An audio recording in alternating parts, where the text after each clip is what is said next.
कुरु सभा में उस दिन जुए का खेल नहीं, मानवीय संवेदनाओं का मजाक उड़ाया जा रहा था। जहां राजाओं की तलवारें शौर्य की गाथा लिखती थीं, वहीं उस दिन उनकी आंखें शर्म और सहानुभूति से कोसों दूर थीं। द्रौपदी अकेली नहीं हार रही थी। वो सभा अपने इंसान होने का हक उन्हार रही थी।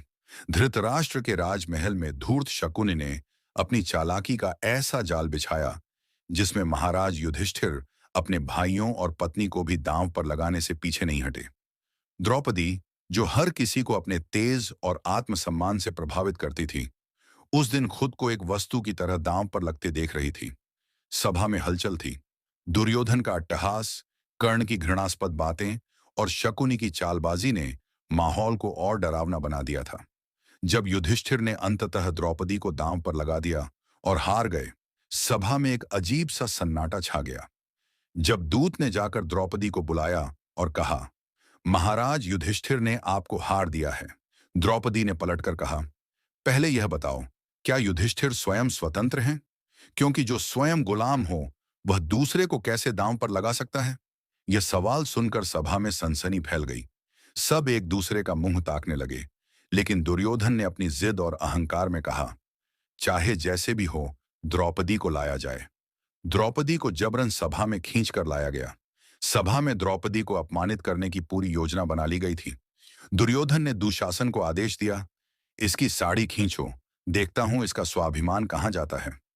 दुशासन ने जैसे ही द्रौपदी की साड़ी खींचने की कोशिश की, द्रौपदी ने दोनों हाथ जोड़कर भगवान कृष्ण को पुकारा। द्रौपदी की साड़ी खींचने की कोशिश तो हो रही थी, लेकिन साड़ी थी कि खत्म होने का नाम ही नहीं ले रही थी। दुशासन थक कर बैठ गया, लेकिन साड़ी का एक सिरा भी सभा में नहीं गिरा। कृष्ण ने अदृश्य होकर द्रौपदी के स्वाभिमान की रक्षा की सभा में मौजूद हर व्यक्ति यह चमत्कार देखकर स्तब्ध था। भीष्म, विदुर और धृतराष्ट्र भी इस अपमान पर शर्म से सिर झुका बैठे। लेकिन द्रौपदी के आंसू और क्रोध ने यह स्पष्ट कर दिया कि यह अन्याय अब यूं ही नहीं रहने वाला। अपमानित द्रौपदी ने सभा के बीच अपनी प्रतिज्ञा ली, जब तक दुशासन का खून अपने बालों पर नहीं लगाऊंगी, इन्हें खुला रखूंगी और इस सभा के प्रत्येक व्यक्ति को मेरे अपमान का मूल्य चुकाना होगा। इस प्रतिज्ञा ने महाभारत की नींव रख दी। यह केवल एक युद्ध की शुरुआत नहीं थी, बल्कि अन्याय और अधर्म के अंत का बिगुल था। द्रौपदी का स्वाभिमान एक ऐसी कथा बन गया जो न केवल पांडवों के लिए प्रेरणा बनी, बल्कि इतिहास के पन्नों में न्याय और साहस की मिसाल बन गई। उनकी शक्ति ने यह सिखाया कि जब तक महिलाएं अपनी लड़ाई खुद नहीं लड़ेंगी, कोई कृष्ण उनकी मदद करने नहीं आएगा। यह कथा केवल द्रौपदी की नहीं, हर उस स्त्री की है जिसने अन्याय के विरुद्ध अपनी आवाज उठाई और समाज को झकझोर कर रख दिया।